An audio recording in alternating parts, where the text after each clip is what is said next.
The process of creating anything includes the concept of failure. If there's a thing you haven't done before, and this could be anything from cooking to a sport to photography, very few of us excel right out of the gate. There's a period of time where you try, and you fail and you fail. This is normal. Let's talk about it. People often reference the 10,000 hours rule, wherein that's the number of hours of practice needed before you can start considering yourself good at something. This is naturally an oversimplification. Even Malcolm Gladwell, who is credited with coining the concept, says that the number of hours would clearly vary from person to person. But the principle of it is still true. It's still connected to the premise that it's rare to succeed if you don't first fail. I'll leave a link to his explaining the finer points of the rule in the notes below. Back in the film days, you couldn't see what you were doing right away, so you would have overexposures and underexposures and missed focus, and sometimes the film didn't get loaded properly in the first place. Or sometimes the lab messed up the processing. Digital took those factors away, so the failure was less technical because you could see what you were doing right away and adjust as needed, but the vector for failure has shifted. Now we fail at being on time, or not having backup equipment, or not having a memory card in the camera's second card slot, or not communicating properly with our couples and clients. Obviously, no one wants to fail, but hardly any of us get anything right the first time, no matter what it is we're trying to do. In the arts, if you're trying to express yourself in some way, if you then want that art to have an audience, when you put your work into a public space, people will judge it, and this is part of the process. I may think I've successfully communicated a particular point through my medium of choice, but the outside world may not agree. And the crushing thing is, they may have a point. I may not see it right away, but if I can put aside any reflexive defensiveness, because nothing exists in a vacuum, listening to what others have to say can be a rung on that metaphorical ladder of success. This is where critiques of your work by someone whose art you admire and whose opinion you trust can be invaluable. You do need to be true to your own vision and your own voice, and if you're a fine artist, maybe that's all you need. But any artist or athlete or any endeavor that involves skill or craft, the people practicing that need time to develop their skill or voice. None of us are any different, or very few of us are. Built into that process is the reality of, and an opportunity for, failure. I have no small amount of jealousy for how much easier the photographic process is in 2024 than it was in the 1990s. Anyone can start and immediately see how they did without investing additional time or money. You don't even need a real camera. You can do this with your phone. And I'm not talking about the way you can manipulate an image to get it to where you want it to be, though that is in the mix. I mean practicing composition, seeing the direction and quality of light, capturing moments, and culling down to the best frames that you shot. No one has to see the results of your practice. Not everything we do needs to go on social media. I photograph a lot more than I show.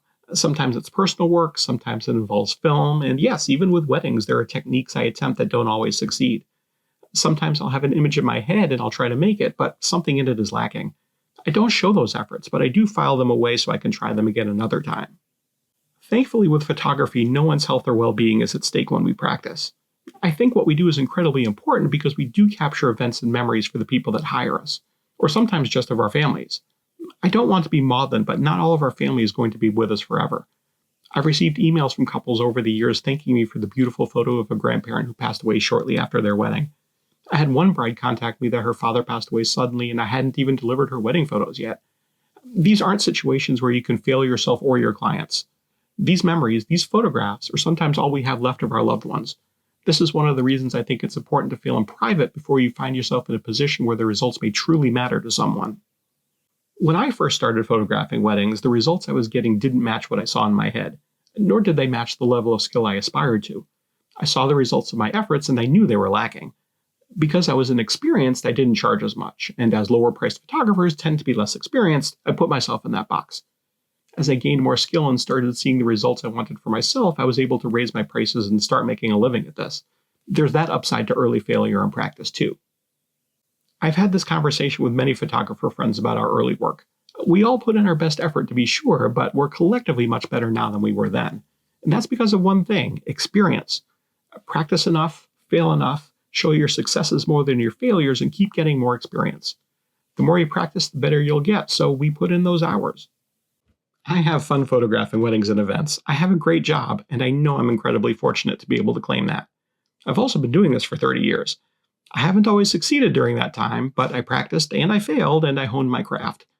Whether it's in the arts or sports or medicine or cutting hair, the more you do it and the more you can examine your own work, maybe with the occasional professional critique, the better you'll get. I still practice to this day. I never want to stop improving. And that improvement isn't going to happen if I stay static and rest at the level I'm at. Look, no one wants to be told they suck.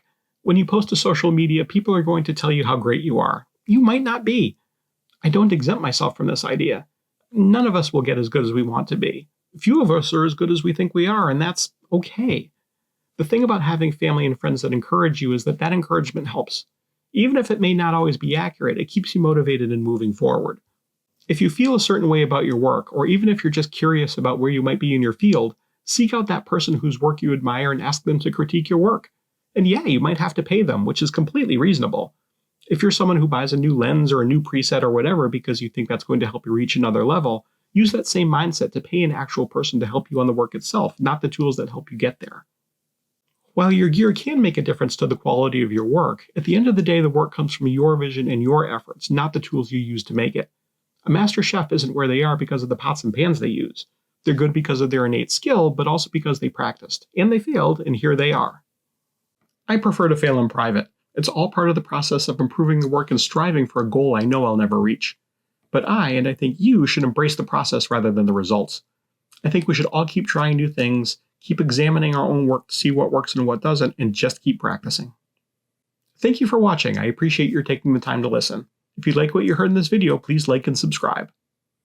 What's a time when failure taught you something valuable in your creative journey? How did it help you grow and improve your work? Feel free to share in the comments. If you'd like to see more videos like this and hear more stories, check out this other one I made for you. This is Ask a Wedding Photographer. I'm Seth Kaye, and I'm here to help.